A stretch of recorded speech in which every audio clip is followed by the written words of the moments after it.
he said, "You don't understand. Female singers cannot sing in Iran." And I said, "What if I don't sing in Farsi? What if I sing in English? Maybe we can." I was hoping Yeah, something. for a route. Yeah. And it was like, we don't need Celine Dion Ooh, in this country. And I was like, yeah. And he said, "Get out of my office." He was very rude. okay. And I was like, okay, I will get out of your office. But remember my face. You will hear my voice one day. And he said, "Get out." I said, "I'm Golazin. Remember my name."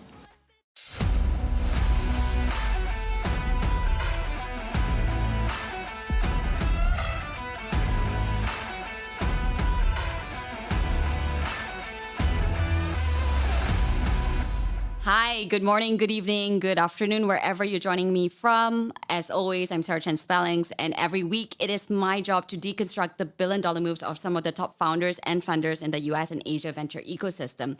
What got them from their journey of typically underestimated to iconic in the most raw and unfiltered form. Now, all of you know a little bit about me. I'm all about fueling women-led innovation, and it would be remiss for me not to take the opportunity to highlight someone that I came across fairly recently, where I heard her beautiful voice, I heard her song, I heard her soul being demonstrated through her song and her voice. I was compelled to say, Gola, you need to come on the podcast. Today, I'm so excited to be inviting Golazin from Iran, an exiled singer who has become one of the faces of the no hijab movement that has taken the world by storm. This conversation is going to be slightly different. It's going to be a little bit difficult, a little bit hard. But we're here for it. We're here to learn the big lessons from Gola and really take inspiration from it so that we can all keep making billion-dollar moves the way Gola has. Gola, how are you? I'm good. Thank you, Sarah, for the beautiful intro. Thank you. I mean every word. It has been truly remarkable to learn a lot about your journey, what you've been through. And I want to start today in Through Billion-Dollar Moves fashion with, who is Gola? Give us a little bit of context of how did you become this person to be brave enough to say, I'm going to stand up for what I believe in. Enough is enough. And I want to do what I have to. And that includes maybe being exiled from the place that you recognize as home. Well, I was born in Iran, in Isfahan, which is a traditional city. It's a beautiful city. It's been the capital of Persia for a couple of times. But people are very traditional, and some of them, and some are religious. Or I may say actually were, because I'm not sure after this current revolution of Iran how it's going. But family life was good. Inside life was very different from outside life. Especially after the age of 7, because you start growing into the age that you realize the gap in gender differences and everything, that you're not a boy, you're a girl, and that there are so many things that you cannot do. For instance, you cannot go to school without wearing hijab, which was very difficult for me because I really hated it. I thought it's very limiting and hot, and it was just, I was a hyper girl. I was full of energy, super active, and I just couldn't stand hijab from the very beginning. And then you grow older, and at each stage in your life, there are things that reminds you that you're a girl and you're limited to do something. Like for instance, I loved playing football or riding my bicycle. But those are the things that girls don't do or cannot do in Iran. So I had to shave my hair, and I was like, 10, after 9, after when I was like 9 years old. I kind of had to shave my hair so that I can be one of the boys in the street and play football or ride my bicycle. I changed my name to Ruzbeh. I did what I could do until a certain age, because then your body doesn't let you to look like a boy. So at that age, I decided to, okay, now I have to change something. Again, I decided to make friend with me as a woman, and accept the fact that, okay, I'm a woman. And for many years, I remember I felt like watching everyone from inside the household all my friends, all my male friends playing football or riding bicycle and feel like, I really wanted to be a boy. I wish I was a boy. I never, at that age, I felt like I really dislike being a woman. And those are the thoughts that made me think like, okay, why? But why? Those are all the whys that you keep asking yourself. And then when it came to university and the career time, my family really wanted me to become a doctor or a lawyer or a Right. dentist. The Who doesn't definitions like of your success, that's right. Exactly. And well, for my family, I think it mostly came from not so much from financial side of it, but from a service side of it. My mom and Okay. dad were really into helping people. I like that, yeah.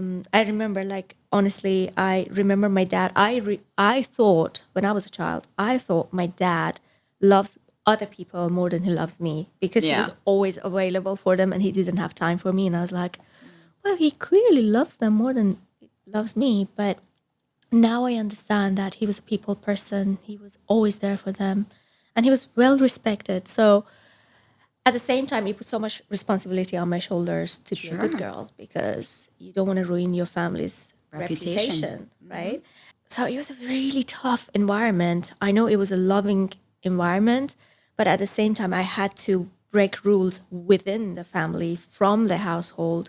So my rebellious kind of, I think, behavior started from the household and then the society and then it just grew. I just learned saying no to what I don't like. So Gola, what is interesting, and I think what would be helpful for us to really understand the moment that we're in, right? So, of course, this leads into Mahsa Amini, what happened September 16, to this beautiful 22-year-old woman who was killed, and eyewitnesses have confirmed that it was the morality police that was behind it that triggered an uproar. But my question to you, we were talking about this in the beginning, was you're almost the manifestation of what's happened in Iran, right? You are exactly the generation. You're in your 30s. So this was, your parents were of the generation under Ayatollah Khomeini, 1979. And you're the next generation. Tell us a little bit about, your upbringing in that context. During Shah time, okay, everything was free. There was freedom. There was personal freedom. People could wear whatever they want to wear. There was no pressure when it came to hijab, or they could drink alcohol, or there was discos and clubs and everything. The only thing that didn't exist was political freedom, and that's why the revolution happened. None of my family members or any of their friends before the revolution were under pressure of being fearful for their life or, try to live a certain way so that we avoid not having a job or not, or a reputation. Otherwise, our reputation is going to go under a big Right. question mark or we will be imprisoned. They didn't have any of those things. So they were very peaceful. But suddenly after revolution, everything was changed. With all the promises that Khomeini, made, Right. that you will have freedom of everything. We will even give you each a house, free house. You don't have to pay for any water bill or electricity bill. The oil money must go directly to your pockets. All of those promises, lies, empty promises, right? So they realized, okay, so this was a lie. And then they went through war, 8 years of war. Right. After all, they just really wanted peace again. Okay. So whatever the government told them to do, Right. they were doing without any resilience, without any saying no to any of the things, Resistance, you mean? without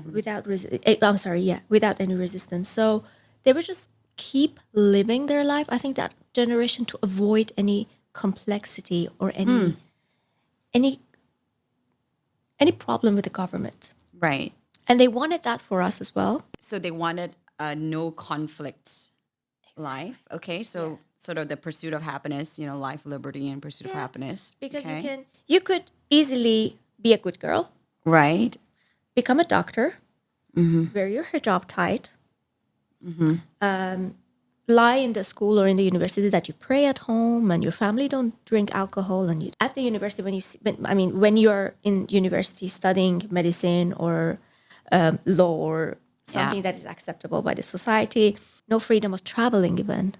Right. So what kind of life is that? It's just being really fearful and just living with the very, very minimum and not even basic rights. As some of you may know, Billion Dollar Moves is proud to now be a part of the Creators Program at the HubSpot Podcast Network, the audio destination for business professionals. That means we're also in good company with podcasts like Another Bite, hosted by John Dick, Jerry Monroe, Leslie Green, and Ariel Boswell, where each week they break down episodes of everyone's favorite business TV show, Shark Tank, offering their own unique thoughts and even talk with some of the folks who pitch the sharks and live to tell the tale. From squatty potties to mention a bench and even that weird golf club you've been to, Another Bite takes a fresh look at some of your favorite episodes and importantly, answers what these entrepreneurs are up to now. Listen to Another Bite wherever you get your podcasts.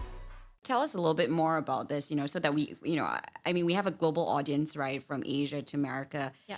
And we see what's happening in the news. And as you and I know, because we've lived abroad, right, the way the media interprets world events can be very different. So, with you here, it gives us an opportunity to really understand, what was life like when you say there was no freedom, but you could still live a life if you followed the rules? It seems like a interesting, I don't know, like you're walking on a tightrope. Yes, you are. I was, and many other girls and women were in the same situation. If you followed, and if you accepted that you're a second citizen, As a woman, as a woman, okay, you could live your life, right, not as free as men, obviously, not with the same rights. right, Women still don't have the same right as men have in the court. Like my testimony is half of a man in the court. okay, A female singer cannot sing. So don't sing. Go become a doctor. Right? A woman has to wear hijab. If you're hot, if you don't like it, you have to wear it. Right? yeah, Just wear it and be obedient and live your life. But this is not a life, is it? There's no freedom in there. There's no freedom of choice. right, And after a while, it's not you. And that's what they like. They like to shape you in the way they like you to be. okay, So that you don't have any agency, so that you cannot have any voice, so that you cannot create any future for yourself or other girls or women. right. So positions of leadership all held by men. Yes.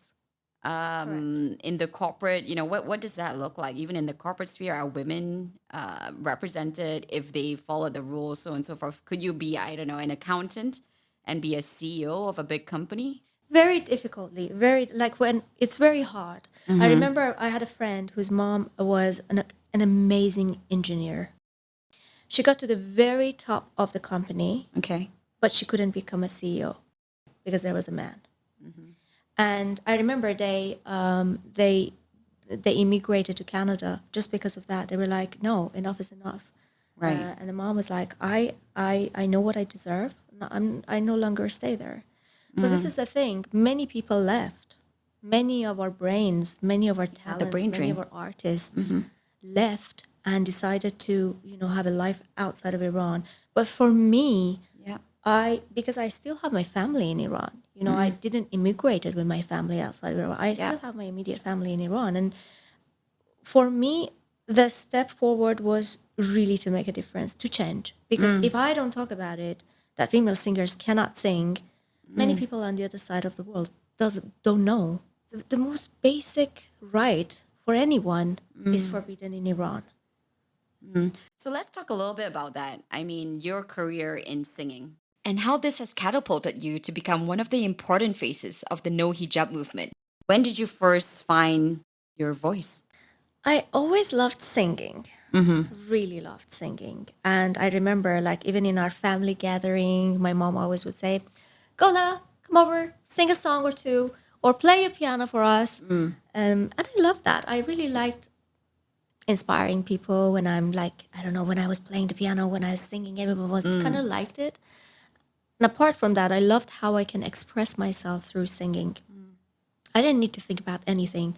For example, for when I play the piano, I have to remember the notations or how I place my fingers, where I place my fingers. But with singing, it made me free. It's like I'm in a meditative mood. I just sing. I don't think about anything. So from a very young age, I started singing, and I was always encouraged by my family. And when I wanted to take it as a career, then that was the most difficult step, because the family was like, okay, there's no career for a singer in Iran. Even when I wanted to study music, there was no high school for music in my city. Right. So I had to study graphic design Okay. and then study music in the university in Tehran, which is the capital of Iran. Right. And, I decided to sing as much as I could with many different bands that they needed a singer, but it's always a backing singer. It's never a main singer. You can never be a main singer, of course. As a woman. As a woman. If you go on the stage, it will be with other girls and women, like 30 of you, like a choir. Okay. Or a main male singer, and Right. then you can be the second singer, so that your voice cannot be clearly heard. I've been thinking a lot about this as we were preparing for this. Tell me more about why that is, and how is it sensuality? The fact that a woman should never be in, as you know, I grew up in Muslim majority Malaysia as well, and the interpretation of Islam there is totally different, right? I mean, we have great singers that are celebrated. I just wonder, and we were talking a little bit about this, and we'll go on different tangents, but what is the perception there? The fact that a woman cannot be in the forefront and her voice cannot be heard alone. Tell us more about that. They believe it's very provocative. Yeah. So this is how they believe, but I believe it's a matter of controlling. So you can sing solo only if your audience is a female audience. Okay. So there's not even one single man can be in your audience. Right. So there wouldn't be a photographer, there wouldn't be a sound engineer to record anything. So not recording, not filming, not photography is allowed. And I remember I once wanted to go for get a permission, because if you want to have a concert, you must get a permission to be able to sing. So I went to get the permission, and I said I want to sing, in front of a female audience. Guess what? There was this mullah who had to give you permission on your voice, if your voice is good enough.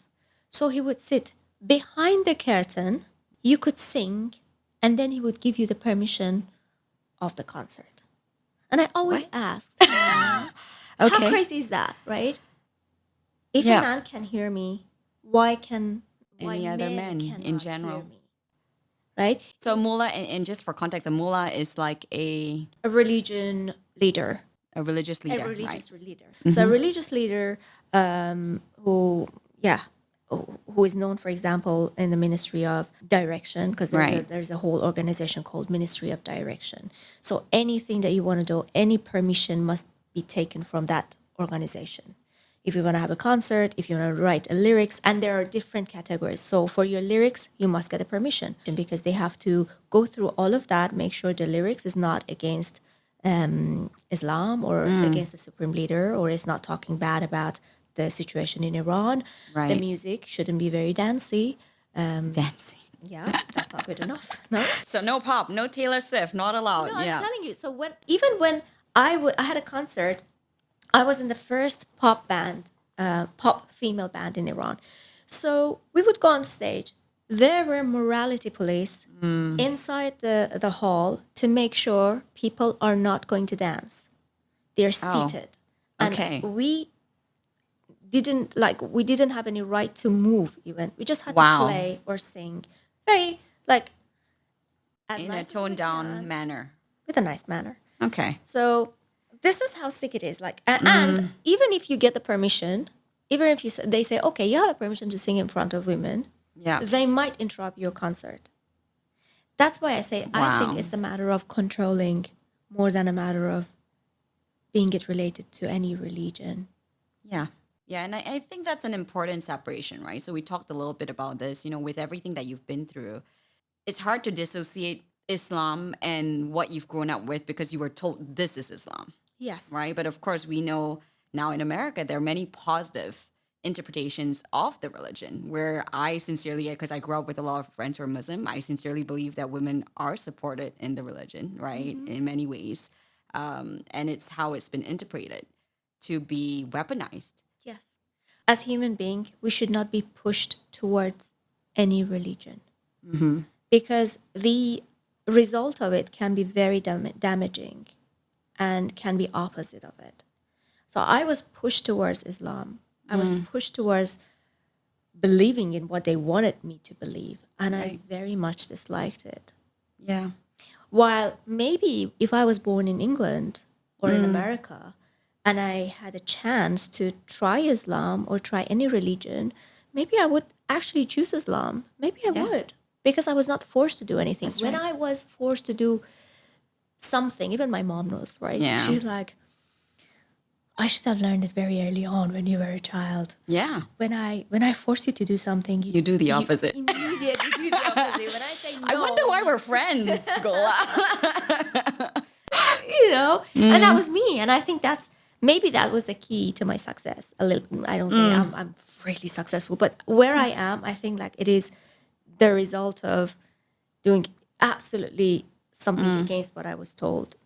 Because I think there is always a room to create something new. Yeah. And when you're told not to do that, that something is probably is very powerful. And I want to experience that. Why they tell me not to do it? Why are they telling me not to do it? Yeah.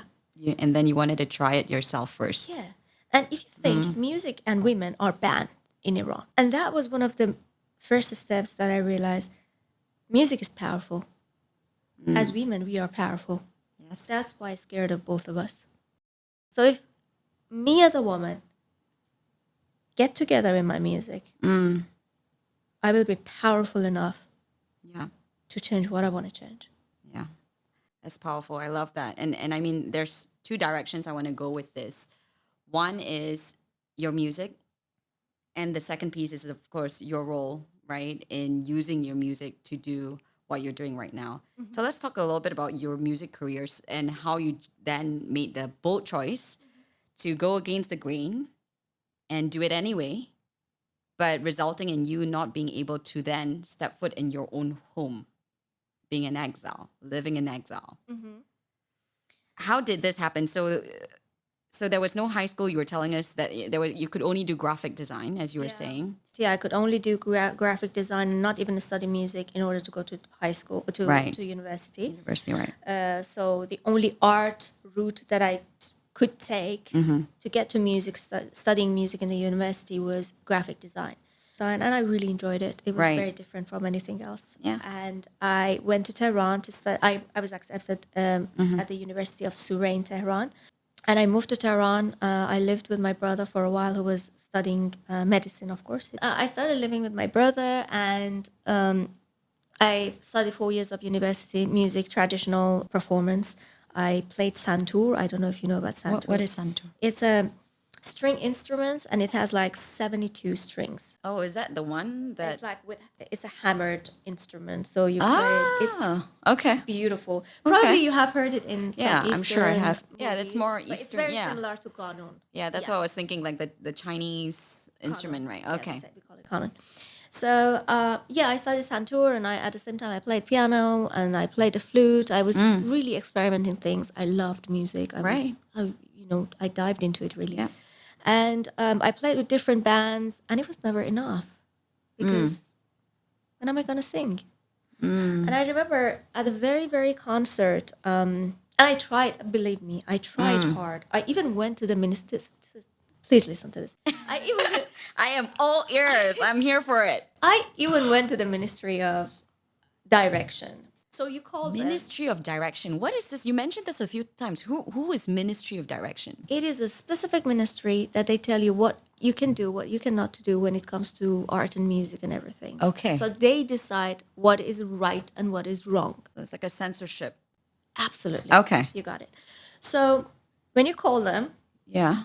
you're like, okay, I want to book an appointment for for a permission to sing. And Right. you're like, who's your artist? And I said, it's it's me. Me, myself, and I. Well, it's impossible. Female singers are not allowed. So I was like, this is not working. I need to meet the guy, and I'm sure I can convince him. So I called back 3 days later. I said, I would like to book an appointment for an artist. They were like, who is the artist? I said, Muhammad Aslani or something, Okay. a male name. Yeah. And he said, and she said, who are you? I said, I'm his manager. So they gave me a appointment. Right. I walked in, I met with the guy, and then a couple of minutes into the meeting, I said, well, listen, I want this for me. I want to sing. And he said, you don't understand. Female singers cannot sing in Iran. And I said, what if I don't sing in Farsi? What if I sing in English? Maybe we can, I was hoping Yeah. Something. for a route, Yeah. you know. And he was like, we don't need Celine Dion Ooh. in this country.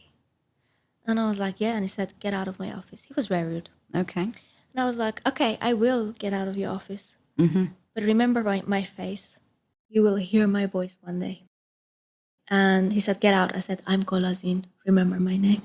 And that was a day I said, you know what? I will make sure that I'm as loud as I can. I will make sure that this is not going to happen to any other girls Yeah. my age. Why? Yeah. I'm going to make sure we go on the stage in Iran and sing. So anyway, I decided to move to England. Right. Because Was this with your family blessing? Like, was it? well, I had to lie to them a little bit. And I had to say, it. Okay. Go on. I had I'm to here say, for it. I really want to go study. Yeah, yeah. I want to do my master's. La, la, la. And they were like, okay, you can only go to England. Honestly, I was really interested to learn about psychology of music and what is in music that is so powerful that moves me despite all of the hardship. I'm still loving it, and it's moving the world. It's shaking the world. Yeah. So I studied music psychology for my master's, but at the same time I was singing with artists but not under my name, because I was hoping that I can go back to Iran or come back. But then there was a time that I was like, no, I completely want to dive in. I made my decision. I went through days of crying. Yeah. Okay. So how old were you at this point? 23, 24. So 23, 24, you were doing your master's. Yeah, 23, I would say. Yes, 24. How does someone come to that decision that enough is enough? I want to live my truth. It is the rumination that kills you. Shall I? Shall I not? Shall I? Shall I not? And then you're like, yeah, if I go back, I'll be miserable because Yeah. I cannot sing, can I? Right. If I stay and I don't sing, what difference has it made for me and many others? So I might as well do something for it. Yeah. And my mom is quite old, so I called her. And we had a very deep conversation. I was like, Mom, you know what? There will be a time that, and it kills me to this day, Yeah. that I may not be able by your bedside when you're very old and you cannot travel again. Yep. And I don't know if I forgive myself that day or not, but I have something really big here that I need to get done. I need to get this done. I need to sing because I love it. I know music is power, so I'm going to make sure that I'm going to do something with my music. Yep. But then I'm going to make sure that I change this situation because women must be able to sing. Yep. And that's it. I think maybe it's my purpose. I don't know, but I will fight for it. And she was like, you know what? I cannot change you. And I cannot say no. I tried for 20-something years. 23 years. That's when the... I can never change you. She was like, you do it. She said, you're that kind of girl. I realized when I put you in a bottle and I put the top on the bottle, if you want to do something, you'll find a way to get out of that bottle and get it done. And I was like, there you go. And so this is what I want to dive into, because your mom and perhaps as well your father, I'd love to hear, his role in your life, but they were of the generation before that actually lived by walking on the tightrope, right? They were Very much. living whatever was required of them. And they, I think when we look at the Mahsa Amini and the protests that have come about on the streets, and we need to talk a little bit more about that. But what I see, and correct me if I'm wrong, because I'm viewing this from the outside, but it's really the demonstration of the different value systems that the youth, so you, in talking to your mom, the older generation, did she understand that this was the demonstration of what your values were, and that this was not you alone, but also everyone else? It's like the future generation of Iran that is going through the same thing. And how did she deal with that? It's like it's a representation of the older generation and the younger generation, right? Two things. I think at the time, there are so many good questions. I don't know which one to answer, not to forget. When you don't know, you don't know. And at the time that my mom and dad were living their life in Iran, they didn't know what is freedom. Outside of after the kingdom, they hadn't seen the West probably, and I know that they had the freedom before that. But my mom and dad, they're very conservative people, very into education, very into service and giving service to the society. Right. They were not. I wouldn't say they weren't a fun couple. Yeah. I love them so much. Yeah. But don't tell my mom. But she was 13 when she was pushed to marry my dad.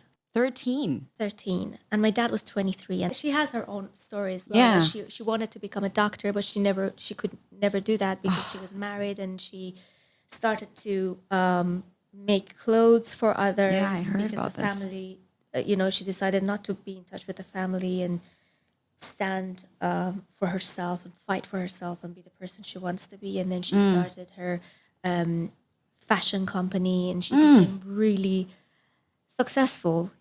She was working 2 shifts in two different cities. I remember early in the morning she would wake up at 4:00, take me with her to another city to teach sewing and fashion to many women. I remember tables and tables of women with like sewing machines in front of them, and she was teaching and giving them directions. And then with the driver, she would go to another city, which was the city I was born and lived, and have her second shift of teaching. And so it was her. Right. She was not into really fun life as much as I was. Yeah. So Does that make for sense? it makes sense, but forgive me on my extrapolation. But I think what I'm trying to get at is your mother clearly had ambition. Yes. So in her generation, women were allowed to be entrepreneurs, it sounds like. But it was just not, I guess, an association with Western values. Would that be a right way to frame it? Because singing, particularly, it's associated with Hollywood and all that. Singing that is such a good point. So with her, singing was, I don't want you to become that person because that person gets naked in front of the camera, Right. and we have reputation here, remember? Do you want to become that person? Do you want to become that person? Are you gonna, how much of your clothes are you gonna remove in front of the camera? What are you gonna sing about? It was all of the questions that she asked. Right. And I think she didn't have the same vision that I had about my music and how big I wanted to be. She thought maybe I am just choosing singing because it's fun and it's colorful and it's a show business and it's big. But I was actually thinking when it comes to music, I was thinking, how can I make a difference? Yeah. I was thinking exactly the same way as my mom thought at Just her as in a age, different way. just in a different Yeah. area. Yeah. But she couldn't think as big as I was because I let's compare her life Yeah. to her mom's, right?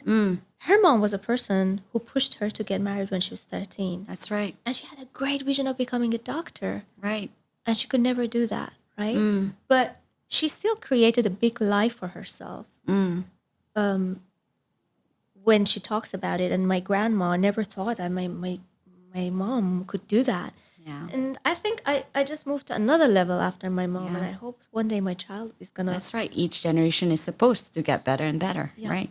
So it's a vision that, because of our generation, because of maybe how much we are using social media, because my mom is not a generation of using computer or exploring the world through computer or Google or Yeah. things like that. And internet is still heavily censored in Iran, right? Oh, absolutely. Even when we were talking, she has to use VPN. Yeah, I understand. I mean, we had to get someone to go to our place and Yeah. say, okay. Yeah. Because I don't call her direct. Yeah, it's dangerous. Yeah. So the older generation, the younger generation, that's I mean, it's really this is why I wanted to interview you because I think it demonstrates what truly is going on, right? You're like a microcosm in a way of the change that's happening. Yes. So we're thinking of the many Golas in Iran that have experienced the same thing. Tell us how we got to the moment of September 16th, 2022. Many things. I would say absolutely lack of freedom. Not taking women and girls seriously. Not respecting them enough. And accepting and being fooled by the government.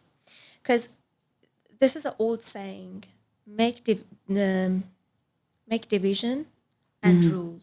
Is that right? Divide and conquer. Divide and conquer. That's right. Yeah. In Farsi, I Yeah. translated it the exact. Divide and conquer. And I think they divided us in many ways. There are so many minorities in Iran. But we always say, what minority? They are big part of northern Iran. They're a big part of southern Iran. They're a big part of western Iran. Yeah. And they kept dividing us. They say, oh, Turks, Lord, Kurdish, Even they created jokes, So I'm from Isfahan, and I would make a joke out of the Turkish guy or the Kurdish guy who was in Iran. And these are the cultural things that they played to, divide us. Yeah. And I think there was a point that we realized, okay, they are dividing us. They are dividing men and women. They are dividing culturally. And this is not going to work. And what happened with Mahsa Amini was that she was really, really... It was very unlucky, but very lucky at the same time, because she was a normal girl. She was not a rebel. Maybe if she was a rebel like me, it wouldn't be as effective as it was. Interesting. Does that make sense? Because she was doing something wrong. Right. But she wasn't doing anything wrong. She was just walking in the street with her brother. Right. Not even a girlfriend. Yeah. Not having too much makeup. Still had her scarf. Right. While some women even dropped their scarf to fight against compulsory hijab. She wasn't even doing that. Right. And she was arrested. She was begging the morality police not to do that because she wasn't from that city. She wasn't from the capital. She came to holiday, to Tehran on holiday with her brother. Everything that a mom and dad would like her to do, be with your brother. Because you have to be accompanied, right? You can't go alone to all these places. Okay. And you cannot travel. Like as a girl, you don't travel without a chaperone. So she was a good girl. Yeah. Very normal girl. And that is, I think, what made this very important and big. She wasn't doing anything wrong. She was living her life. And then they realized, it was a wake-up call. They realized, no matter how you live, even if you follow their rules, you can still be arrested and killed. And this could be my sister, this could be my mom, this could be my daughter. That's it. And I think that was a wake-up call. And I am really loving the unity of people at this moment in the history of Iran. This revolution is very sad because many people are dying, many people are being tortured, raped in the prisons. Anything it is wild. Yeah. It's beyond imagination. But it has brought people together. It has united people, no matter what. I mean, these men were the people who would, in the bus or in the street would harass you, with, how do we call Grope it? you? Yeah, like grab physically you, grab physically you? grab you. But aren't they supposed to be Muslim and living the Muslim way? Why are they doing this? Yeah, because it's enjoying, like you're passing them and they suddenly grab your... So it's control. it is a It's way. exercising control more than and using religion, weaponizing religion. That's what I see, right? In that way. Well, they're not police. I mean, Yeah. what I'm talking about is not a police or any authority doing that in the street. Normal people, normal men. And when in my time, when you would say, "Why are you doing this?" or if you would argue, or if suddenly police will arrive, Yeah. they would say, "Well, you're asking for it because you're wearing makeup, or your dress is not long enough, or your scarf is not proper, so you're asking for it." But now it's changed so much that I'm so excited to be able to watch this moment Yeah. of And unity. That how changed even our men are to now be supportive. Like when they are arresting a girl, men come to help that girl. They're like, no, we don't let you take her. yeah. It wasn't like that when my time. They were like, yeah, take her because she's not dressing properly. This is fascinating. And actually, I really like your point. I never thought about that, about how she was an unlikely martyr, right? In that she represented the everyday girl that is someone's daughter. Yeah. Because Gola, of course, is like way over the Western side, right? She's not, my daughter is not like this. Yeah, But my Mahsa daughter's proper. Amini could be everybody's daughter. So that's fascinating. So who is on the streets today? I mean, tell us more about the protest. Has been ongoing for some time now. We're recording this September 16. It's, December now, and the word is still out about the morality police being abolished as well. Yeah. So let's talk a little bit about, who's on the streets Okay. and have we made progress? Yes. Okay. Oh, look, you always have good questions. I don't know which one to answer first. This revolution, first was a movement, and now is a revolution. It's the longest, as I said, it's not a movement, but it's the longest that it has. After 1979 revolution, this is the longest people have been in the street. And they're not leaving the streets until this regime is leaving. First, it was no to compulsory hijab. Now it's a different matter. Now it's like, we don't want you any longer. You're a murderer. You're feeding terrorism. You're corrupted. You have killed many of our sisters and brothers. Yep. We want you to leave. Right. So everyone is in the street, old, young. But I would say the new generation are the flag holders of this revolution because they are brave. And then they made everyone else to become brave as well. Yeah. They're like, I'm not scared of this. I'm going to go to the street knowing that they can never go back home. And even they write it on their Instagram. Yeah. They're like, listen, I'm getting ready Yeah. to go to the street to fight for our freedom. If this is my last video, remember I did it for freedom for Iran. Wow. And that's touching. And actually, one of them was killed. Yeah. A couple of Sorry to weeks hear ago. that. So this is how they are. They know, they have the knowledge of maybe I'm arrested, maybe I'm tortured, maybe I'm killed. But enough is enough. We had enough. And are these young people, I mean, I'm thinking they're in the universities, right? Because at one point they were also segregated, right, in universities, and they didn't like that. And then, so these are educated young people who may have had access to internet through VPN Oh, yes. and are fully aware of the world, the possibility that is not Iran today. Yes. And they're willing to be killed for it. Yes, they are TikTokers. They are the generation of Instagram, Facebook, information, knowledge, of knowing what is happening in the world.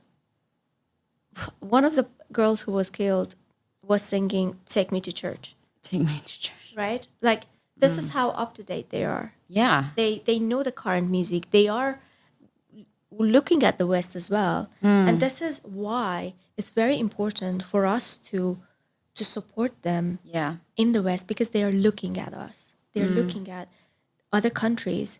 They want the other countries to acknowledge their bravery, to Yeah. acknowledge their revolution, Right. to support them, Right. to make sure that their voice is amplified and they're not only seen, but they are properly heard of what they want. They are demanding the Islamic Republic of Iran to go, and they are demanding other countries not to work with them, not to shake hand with them. Yeah. There's this amazing activist, Mahsa Amini. She says it beautifully. She says, every time we shake the government, you go and shake hand with them. Stop doing that. Yeah. We don't want you to save us, but we want you to understand you don't have to save the government every time we shake them. Right. So that is a fact. They're asking all the countries to close the Iranian embassy because why do you need a murderer's representative in your country? Why do you even work with them? I mean, there is a big lesson right now going on. Look at Russia and Ukraine. Look at how the dictator can move from its borders to another country. So do you think the Islamic Republic of Iran, if they don't take care of their own citizens, if they're killing their own people, do you think they're going to stop? Of course they're moving out of their borders. Of course they're going to move to other countries. Of course they don't care. They love power. They love feeding terrorism. When was the last time you heard someone say it's almost too easy when talking about a piece of tech? Probably never, right? Because tech usually isn't easy. Tech is usually too complicated, too busy, too frustrating when it should be just plain easy. HubSpot CRM platform is ridiculously easy to learn, use, and love. That's because it's a handcrafted, sophisticated system designed for the way teams actually work, not a bunch of cobbled together tools that don't speak to each other. With a suite of powerful tools that seamlessly connects your teams and customizable hubs that you can add or subtract as you grow, it's not almost too easy to use, it's easy to use, period. Learn how HubSpot can help your business grow better at HubSpot.com. And I practice this with you. Okay. Zan.Zendegi.Azadi. Yes, well done. Zan.Zendegi.Azadi.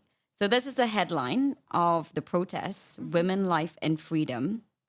And as you said, this was their starting point for women to step up for the first time on the streets. And it's gone beyond that today. What is the end goal here, and will we see that, I don't know, sometime soon by the end of this year? What is the expectation of the people on the streets? Well, first of all, as you said, it was a women-led revolution, right? That's why we have woman or women, actually woman in this slogan. Life and freedom, because those are the things that has been taken away from us for a long time. Right. That's why they have been, they are created to be close next to each other. Zan, the revolution started with it. Life, people are really not living in Iran. This is not living. This is the same as being dead for them. And then the freedom that at the end we are fighting for. And it's been taken away from us for more than 40 years. Yeah. And I truly believe, Sarah, I truly believe that we are heading the right direction. I'm really glad that now people are ready for a change. Because I was not sure maybe 5 years ago people were. Now really people are ready. People are hungry for freedom of choice. Right. And it's not only hijab. Exactly. It's everything. So the hijab was but a symbol. It was a symbol because it was very limiting in many ways. The moment you're 7 and you have to go to school, you have to follow what they want you to look. You cannot decide for your body. If you think about it, it is a symbol of controlling. Because you no longer have control over your own body. And then it limits your horizon as a person. It's always, I can't. It's mindset. Right? It's a mindset that it eventually, you become this person that you're like, yeah, but we can't. Yeah. And then you agree. And then it becomes normal. And it is very dangerous. And change is insidious. It's how, if you keep letting it go, because you can't, you never move forward. Exactly. And everything becomes impossible for you. You're like, but we can do this. They're like, oh, do you really think we can? No, don't worry about it. So you decided to take life in your own hands, Yes.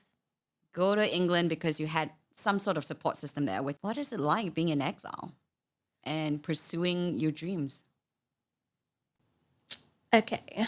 It was very hard. Very, very hard. So many nights of crying, so many Yeah. days of hard work, questioning yourself, doubting your decision, of course, because you're like, well, now I came out of the closet, basically. I'm a Right. singer, right? Now I'm a singer. My name is out there. And I sang one or two songs, political songs, and I definitely cannot go back. But what if I don't make it to where I want to Yeah. be?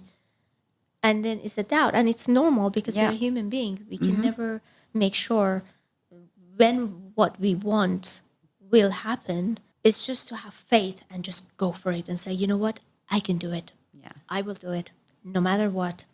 And I then started making this system for myself of, I read a lot of self-help help book because how could you go forward without that? That's right. Because you kind of lose your roots.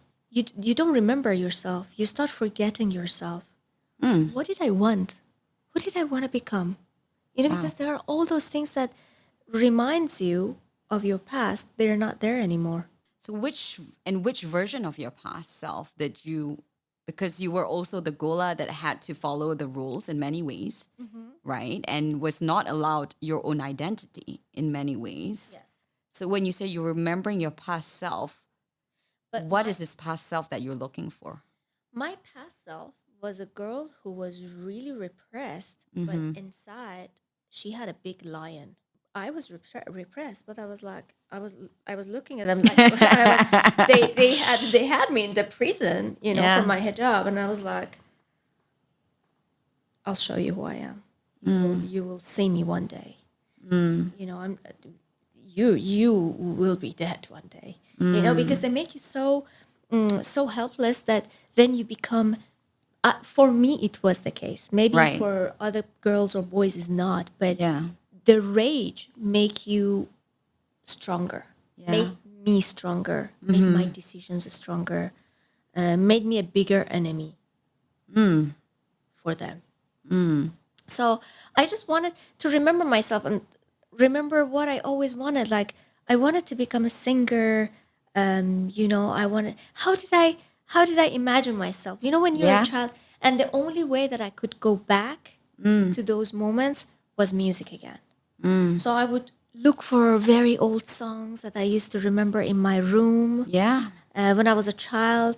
Because even when I was a child, like music was not free, right? Yeah. And my mom and brothers and sisters would smuggle tapes to inside. So I would listen to Michael Jackson, Madonna, and I always loved to have hair like Madonna. I loved Yeah. her at the time.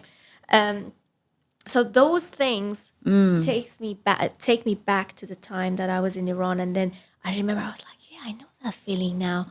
And then those things kept me going. Yeah. Just remembering what I wanted to be or who I wanted to become. Right. And also I get inspired by how the music can create a change.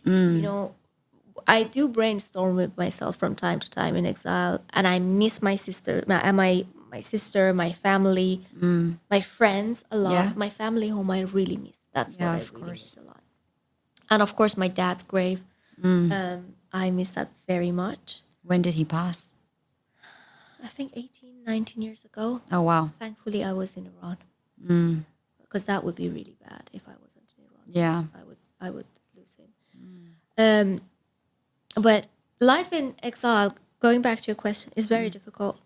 But I would not let it make me a victim.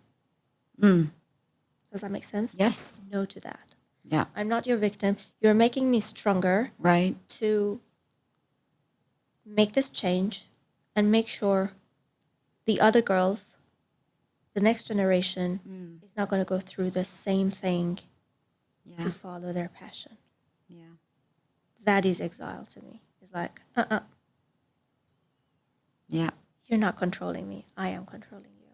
So I love that. I mean, there are a lot of tips in there. I mean, just having prompts to remember your core, the fire in your belly, what got you started in the first place, because it's hard, right? Every day. I mean, I'll tell you, a lot of the guests on my show, they get really vulnerable and just, share how they lose their identity because they've been doing this thing for so long that they forgot why they did it in the first place. It was just they expected of themselves. And, I had the last episode before you was this woman who, by the age of 30, material scientist turned investor, unicorn backer, massive success. And she still tells me, I still feel like I'm failing every day. I totally understand that. That is so. That is so true. I feel her. I really feel her.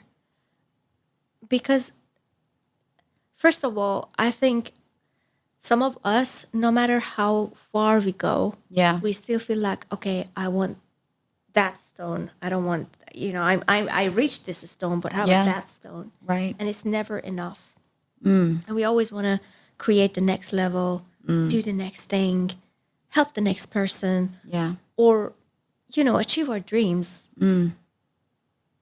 But it's very important to think like, to go back.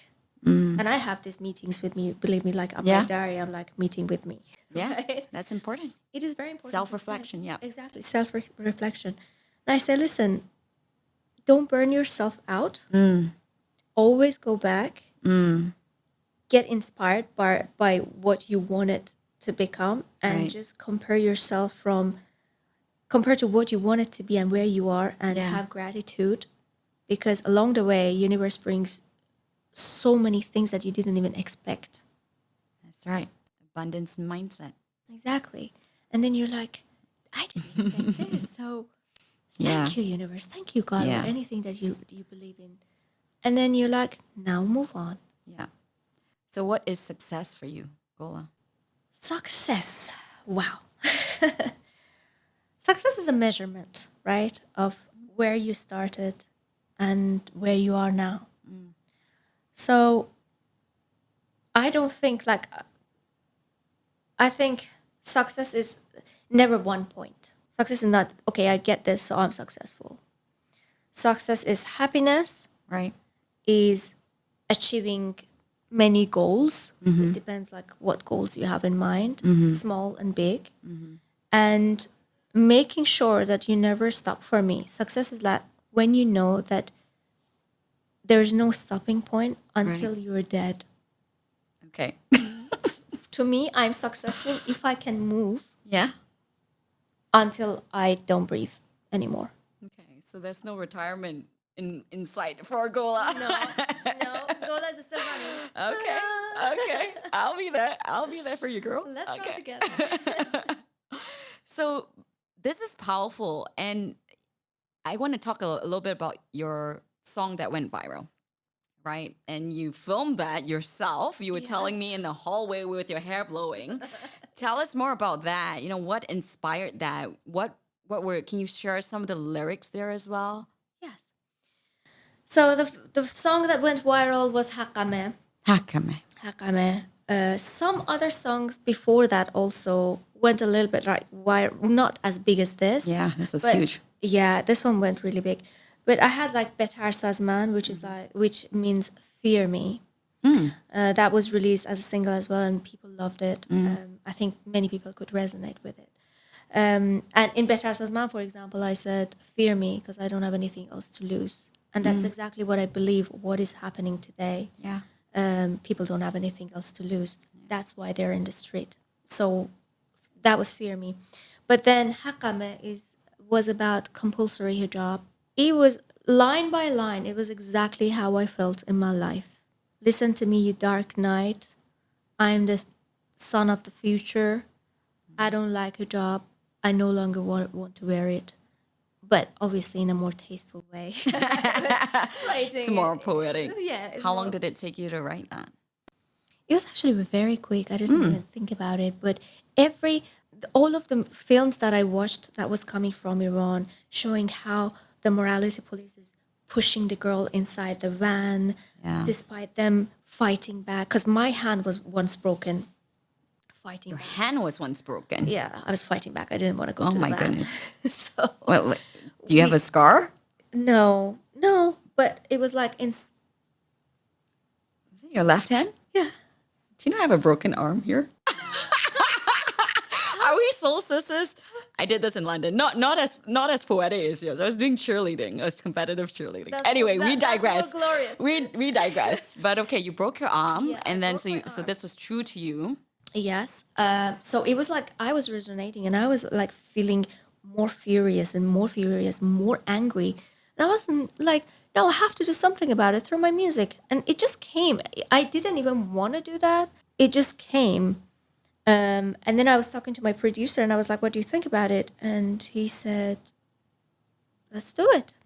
Yeah. He said, I never wore hijab because he's a man. He was Yeah. like, I never wore hijab, but I respect your feeling, and I think this is strong, so let's do something about it. So we wrote the song, we released it. So many girls sang it. You know, they And what removed was their the date hijab. that this was released? It was kind of last year that I released it in Iran, because the system in Iran is very different from people don't usually listen to Spotify. Yeah. So we have two labels, Right. Avang and Radio Javan, and they are usually the labels who release the songs. So I released that song through them, although it's my song, but they Yeah. just released it. Right. So many women in TikTok, they removed their scar, sang to it, but not huge amount of it. They just, because there was no video. And then there was a day before what happened to Mahsa, I believe like it was a month or two before it August. happened. Yes.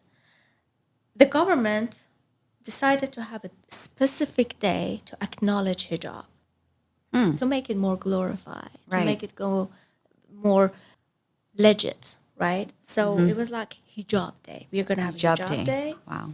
And we were like, okay, no. So there was a campaign, no to hijab, hashtag no to hijab, no to hijab, starting, These were started by the students in universities or no, normal people. We just who started were on as TikTok soon as- or whatever. Yeah, TikTok, Hashtag. Okay. hashtag, Twitter. The girls, they were like, no, we don't like it. What do you mean Yeah. hijab day? Hijab day. No to hijab. We are going to turn it into no to hijab day, Wow. right? Okay. And what happened, like 2-3 days to the hijab day, I just felt like I want to just record myself singing the song in front of the camera, show my feeling, how I really feel about it. Yeah. And I just want to be completely naked and free in the video. And I recorded in the corridor of our flat. Love it. And, it was a windy day, I remember. And to be honest, I felt really elevated. I felt like when I was singing that, I felt really empowered. Wow. And I truly felt that song when I was singing it. Yeah.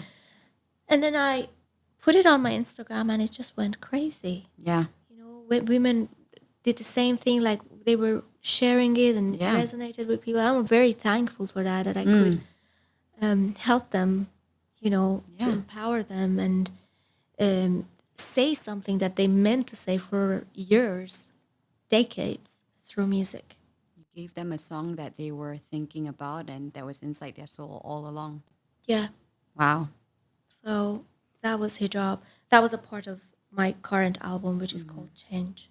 Yeah. And you released that. Yes, the album was released on, it was like 15th of September, I believe, 15th of September. Okay. if I'm not, Wow. in September.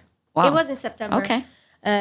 Released, and it was like very sudden because no one knew what is going to happen with Mahsa Amini. Yeah. And then the album was coming out, and that happened. And to be honest, I am really happy that now the world is seeing what I was talking about in this album. Yeah.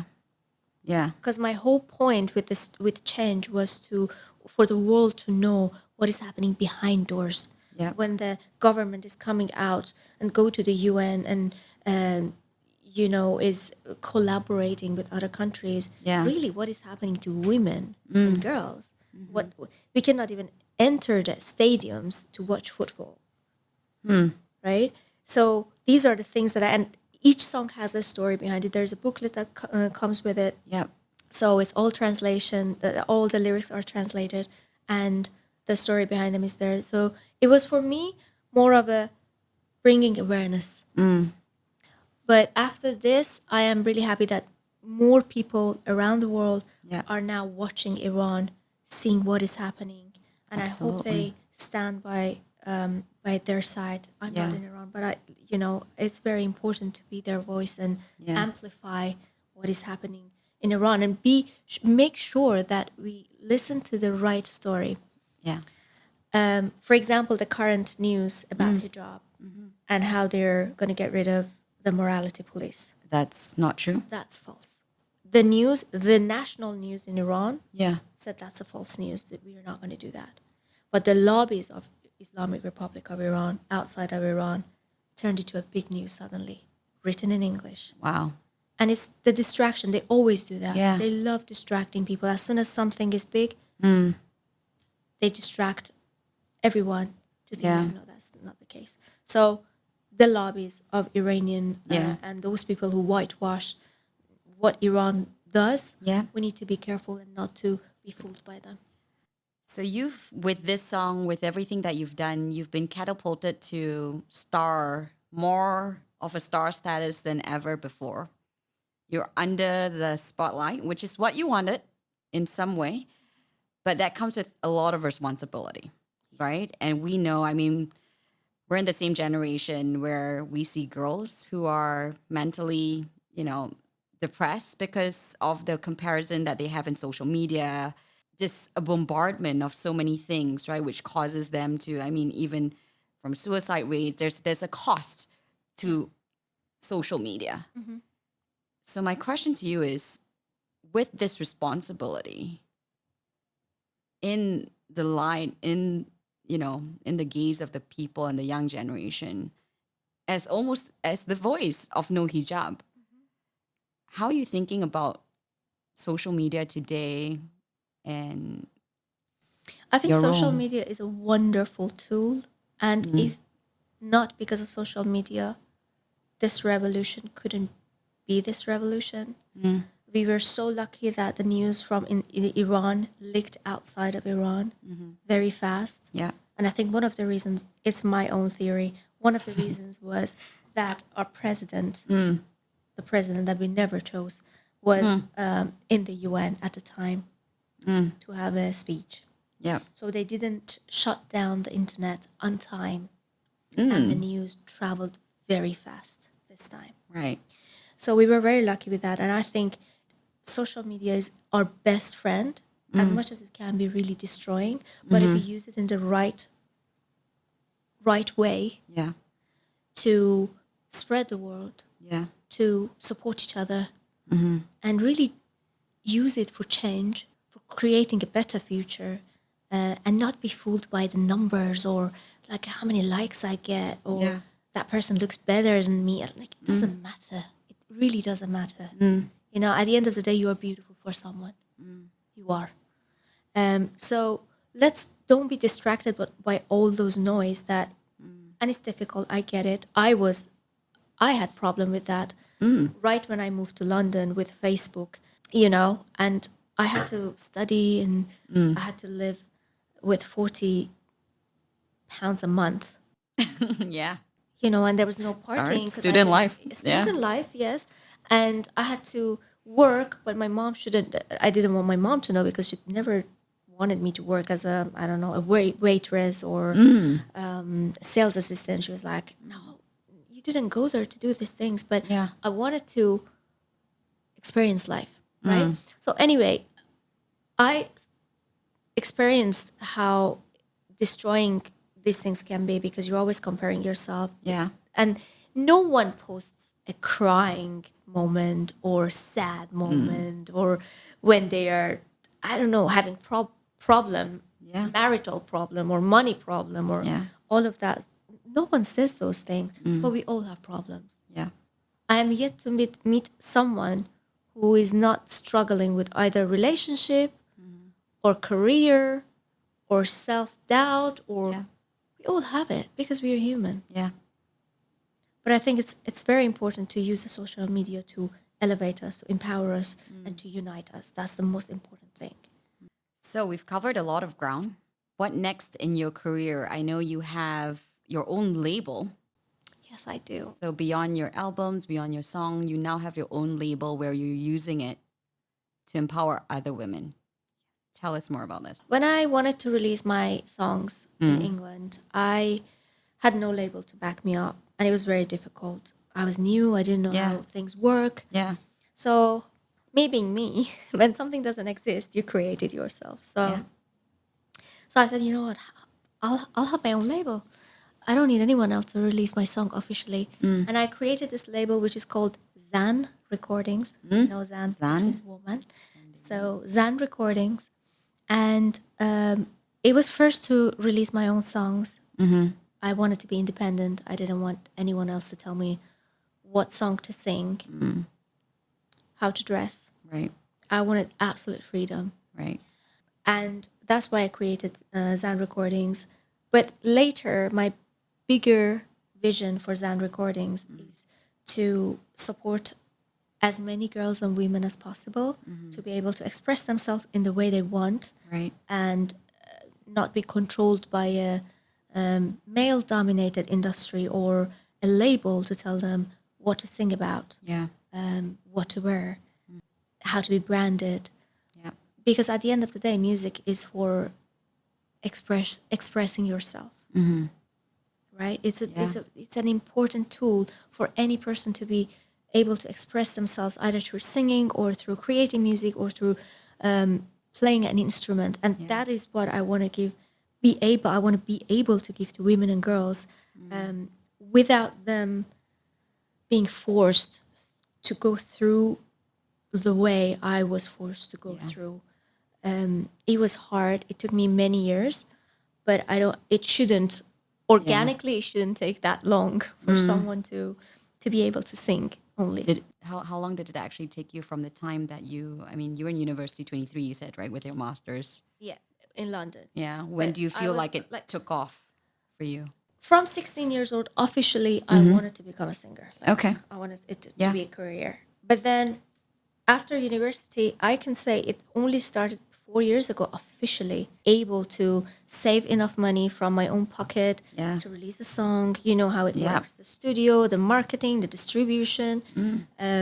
And it was very hard. To be an independent musician or singer is very hard because you have to compete with the big boys, with girls who are backed up by big labels. Yep. So it was very hard, but I never gave in, and I will never give in. So I'm trying to write a fund for this label to be more powerful and have the right instruments to help other women and girls. Absolutely. And we want to find ways to support that, and that's why you're here. Okay. So now we've covered everything that I think I've wanted to ask. I mean, we could go on for hours, but let's go to $1 billion questions, okay? Go So these are quick questions, whatever comes to mind first. So no context, just say what first comes to mind. You ready? Quick questions to Gola, who is an exiled Iranian singer who is using the power of her song and her music to empower women and girls. First question, worst advice you've ever been given? Do what we tell you to do. Okay, best advice you've been given? Oy, oy, oy, oy, oy, oy. I don't know. I have a foggy brain right now. Follow your dreams. Follow your dreams. Money or power? Whoa, money. Because Fame. with money comes power. Okay. Fame or fortune? No, going back. Because I'm thinking about money or power. Power in what way? Can I know? Okay. no, but Let's talk that about it was later. no, but that's interesting. I think whatever Power first comes to mind, right? So you think money gives you power. So okay, let's roll with that. So fame or fortune? Fortune. Fortune. Okay. What would you tell your younger self? Don't give up. What are you watching on Netflix, Hulu, whatever streaming service right now? Can I tell you? I've been so busy. I haven't. The last watched. one. The last thing that you watched. Come on. Don't judge me. Ghost? Yes. Oh, Yes. an oldie but a goodie. I like it. Okay. What is your favorite book? My favorite book of so many books, honestly. I love Dr. Joe Dispenza. So, Supernatural, Supernatural. Becoming Supernatural, Dr. Okay. Joe Dispenza. What was your lowest low? Lowest low? What does that mean? Like the moment when you felt you were about to give up, like it's this breaking point. Have you ever been When there? I'm disappointed by someone. When someone lies to me, I break. And Okay. I cannot function anymore, and I feel like I have to, collect myself again. Because I really trust people Okay. until the opposite. Okay. And finally, so this can be a longer one. What would be your dream self, Gola in the future? What does that look like? Focused, unbreakable, and knowing that I changed so many lives. Wow. And with that, Gola, I think it's a wrap. Thank you for sharing your story. Thank you for your bravery, your courage, and your leadership. Thank you for having me, Sarah. There were some amazing questions, and I hope I could I could answer You them did. well. You did. Well, keep doing you, keep singing your song, and keep making billion-dollar moves. And thanks so much for tuning in this week. You can subscribe wherever you get your podcasts and follow our socials on Sarah Chen Global to get the latest on the show. It would really help me out too if you enjoyed this to rate and review our show on Apple Podcasts and share your favorite episodes with a friend. I'm Sarah Chen-Spellings and you've been listening to Billion Dollar Moves.